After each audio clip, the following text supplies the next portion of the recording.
Hi friends, నమస్తే అండి. Welcome to రాజుగారి అమ్మాయి అబ్బాయి ఛానల్. ఈరోజు నేను 2 రకాల కందిపప్పుతోని పప్పు చేస్తున్నాను.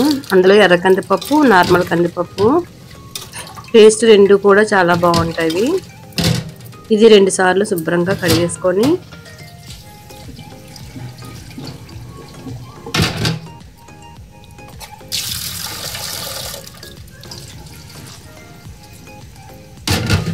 మంచినీళ్ళు వేసుకొని కొంచెంసేపు నానబెట్టుకోవాలి. ఒక ½ గంట నానబెట్టుకుంటే పప్పు బాగుంటుంది. దీనికోసం అని మునగాకు తీసుకొచ్చాను. ఇవాళ మునగాకు పప్పు చేస్తున్నాను. దీనికోసం అని ఒక ఉల్లిపాయ, ఒక టమాటా, ఒక 4 పచ్చిమిర్చి కట్ చేసి పక్కన పెట్టుకున్నాను. ఆ పప్పులో వేసుకోవాలి అవి. దాంతోపాటు మునగాకు క్లీన్ చేసి పక్కన పెట్టుకున్నాం కదా, అది కూడా వేసుకోవాలి. మునగాకు పప్పులోకి వాడేటప్పుడు ఫ్రెష్గా ఎప్పుడుదప్పుడు తెచ్చుకొని వాడుకుంటేనే టేస్ట్ చాలా బాగుంటుంది. దీనికి తగినంత కారం వేసుకొని ఒక 4 విజిల్స్ వచ్చేంత వరకు ఉడకబెట్టుకోవాలి. దీంతోపాటు కాంబినేషన్గా బంగాళదుంప ఫ్రై చేస్తున్నాను. మన విలేజ్ స్టైల్లోనే మన అమ్మ వాళ్ళు ఎలాగైతే చేసేవారో అదే విధంగా చేస్తున్నాను ఈరోజు. బంగాళదుంపలు మంచిగా కడిగేసుకొని చిన్న చిన్న ముక్కలుగా కట్ చేసుకున్నాను. దీనికోసమని కళాయి పెట్టుకొని ఆయిల్ వేసుకున్నాను కదా, దానికి తగిన పోపులు వేసుకుంటున్నాను. మన ఇంట్లో రెగ్యులర్గా ఏవి వాడుకుంటే అదే వేసుకుంటే బాగుంటుంది. కొందరు అన్నీ వేస్తారు, జీలకర్ర అండ్ ఆవాలు మాత్రమే వాడుతూ ఉంటారు.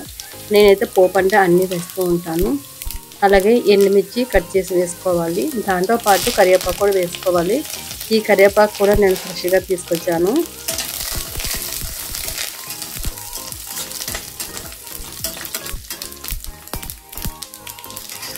పప్పుకి కానీ ఫ్రైకి కానీ దేనికైనా సరే పోపు ఎంత బాగా వేగితే అంత టేస్ట్ వస్తుంది.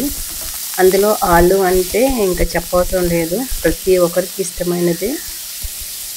కానీ ఆలు అప్పుడప్పుడు తింటే మంచిది.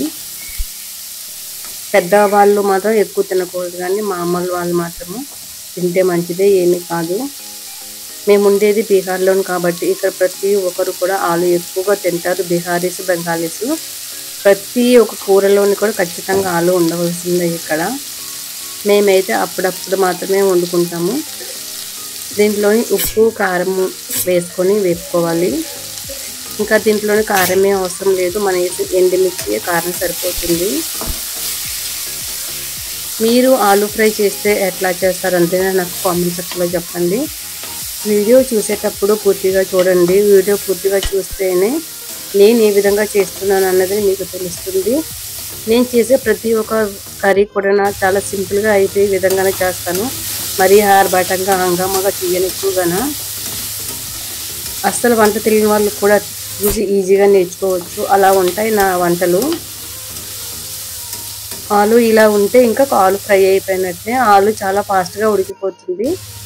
మూత పెట్టేసుకొని ఒక 5 నిమిషాలు ఉడికించుకుంటే ఆలు ఫ్రై రెడీ అయిపోతుంది. మనం పప్పు కూడా ఉడికిపోయింది, చూద్దాం రండి. చూడండి, పప్పు ఆకు మొత్తం పైకి వచ్చింది. ఎలా అంటే గరిటె కానీ లేదంటే పప్పు గుత్తి కానీ ఉంటే బాగా మెత్తేసుకుంటే ఆకు మొత్తం మెత్తగా అయిపోతుంది. అప్పుడప్పుడు వీక్లీ వన్స్ లేదంటే మంత్లీ వన్స్ అయినా సరే ఇలాగా మనకు చేతికి అందుబాటులో ఉండే ఆకుకూరలు వండుకొని తింటే హెల్త్కి చాలా మంచిది. ఉత్తి పప్పు వండుకొని తినేదానికన్నా ఇలా ఏదో ఒకటి కాంబినేషన్లో చేసుకుంటే చాలా బాగుంటుంది. దీనికోసం ఫ్రై చేసుకుందాం రండి. ఆయిల్ వేసుకొని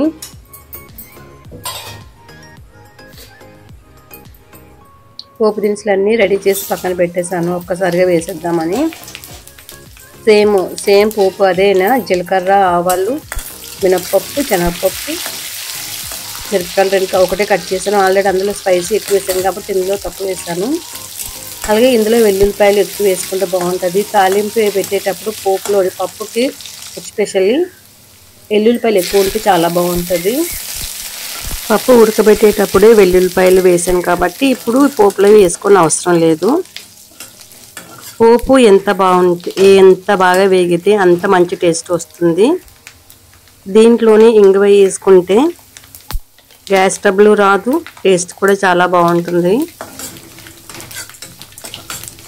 పోపు బాగా వేగపెట్టిన తర్వాత మనము మెదిపి పక్కన పెట్టుకున్న పప్పును అందులో వేసుకోవాలి.